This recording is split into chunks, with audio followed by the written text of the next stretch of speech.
Oh, hello. I didn't see you there. I'm Scott Fox, lifelong insurance nerd.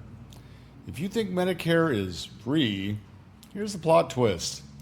Some of the priciest bills I've seen aren't mistakes. They are totally allowed by the rules, but they don't show up on the glossy brochure, so most people never plan for them. Today, I'm exposing the hidden costs that trip folks up. Unlimited 20% coinsurance on certain services, income-based premium surcharges, late enrollment penalties, the observation status trap, and prescription drug gotchas with specific fixes you could use today. I'm a licensed insurance broker and, confession time, a lifelong insurance nerd who spends an unhealthy amount of time reading Medicare fine print. So you don't have to. In the next few minutes, you'll learn the 5 hidden costs that sneak up on people and exactly how to avoid them. Do you want the inside scoop live? Join me this Wednesday at 5 o'clock for my Medicare live stream. Scan the QR code or use the link in the description to get a reminder. Bring your questions. I'll bring the nerdy answers. Let's get nerdy. Hidden cost 1. Original Medicare doesn't have an annual out-of-pocket maximum. With Part B, you typically pay 20% coinsurance for things like doctor visits, outpatient surgery, MRIs, chemo, and radiation. There is no built-in cap. If you're on Original Medicare without a Medigap policy, that 20% just keeps on 20%ing. Quick example, a $2,000 outpatient procedure, your share would be about $400. 2 more procedures later in the year, that's more coinsurance. There's no stop sign. Also, Part A's hospital deductible isn't once per calendar year. It's per benefit period, which means per hospitalization. If you're hospitalized, get out, get better, and you're out of the hospital or sniff for a while, a new benefit period could start later in the same year, meaning another deductible. When you compare that to many Medicare Advantage plans, they must include a maximum out-of-pocket for Parts A and B services. Now, it can still be several $1,000s, but at least there's a ceiling. The trade-off is networks and prior authorizations. More on that later. Nerd tip. If you want to limit risk on Original Medicare, pair it with a Medigap plan so that 20% exposure is largely covered. If you choose Medicare Advantage, write your plan's maximum out-of-pocket on a sticky note and keep it near your budget. You need to know your worst-case number.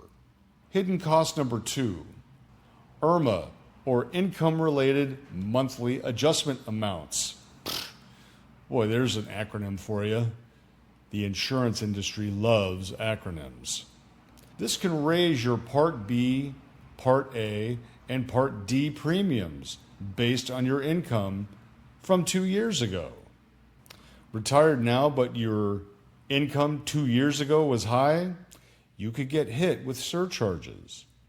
Here's the good news. If your income went down due to a life-changing event like retirement, marriage, divorce, the death of a spouse, you can ask Social Security to reevaluate using Form SSA 44. Nerd tip.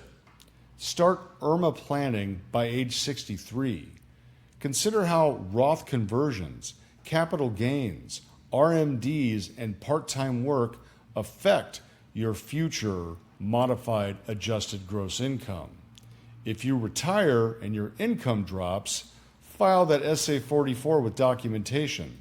Don't overpay a year longer than you have to. Hidden cost number 3, late enrollment penalties. Part B, if you delay without qualifying employer coverage, the penalty generally adds 10% for each full 12-month period you should have had Part B, and it will last as long as you have Part B. Part D, missed drug coverage for 63 days or more, the penalty is generally 1% per month of the national base premium, and it lasts as long as you have Part D. The classic landmine is COBRA. It's usually not considered current employer coverage for delaying Part B. People sit on COBRA, skip Part B, and get penalized for the rest of their lives. So remember, COBRA does not count as creditable coverage. Nerd tip: if you're working past 65, confirm in writing that your employer coverage is creditable for both Part B and Part D. When you leave work, enroll during your special enrollment period. Do not rely on COBRA. Hidden cost number 4, hospital observation status. You could stay in a hospital bed, see nurses, and get meds, and still be considered an outpatient under observation. That matters because Medicare requires a 3-day inpatient hospital stay for most skilled nursing facilities coverage. Observation days don't count. Translation: you could be discharged to rehab and find out Medicare won't pay the way you expected.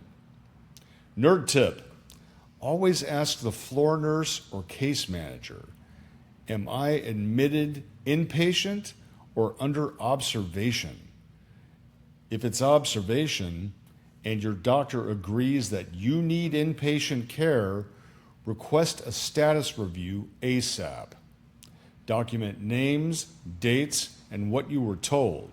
It'll make a big difference in how Medicare pays your claim later. Hidden cost number 5, Part D fine print. Your costs can be higher at non-preferred pharmacies with non-formulary drugs, or when step therapy or prior authorization applies. Shopping the exact plan for your exact meds and preferred pharmacy matters a lot. Now the good news. In 2025, your annual out-of-pocket costs for covered Part D drugs are capped at $2,000. Keyword being covered. There's a new smoothing option, Medicare prescription payment plan, that lets you spread your drug costs over the year instead of paying big chunks at the pharmacy counter at the beginning of the year. Most ACIP recommended adult vaccines like shingles and RSV are $0 under Part D, and many insulins are capped at $35 per month. Nerd tip: each fall plug your actual meds and pharmacies into the Medicare Plan Finder and read the plan's ANOC, or Annual Notice of Change. If your favorite pharmacy isn't preferred, switching to one that is can save real money without changing drugs. So quick recap. Medicare's hidden costs show up in 5 places. Original Medicare's uncapped 20% coinsurance, IRMAA surcharges, late enrollment penalties, observation status for hospital stays, and Part D plan details. Now you know how to spot and avoid them. Which hidden costs surprise you the most? And what do you want me to dive into deeper next? Leave a comment down in the comments section. If this helped, please smash the like button, subscribe, and ring the bell so you don't miss the next nerd tip. And if you'd like help reviewing your Medicare coverage or coverage options, my contact info is in the description. Let's make sure your plan fits your life and your budget. And as always, thanks for watching. Stay nerdy, my friends.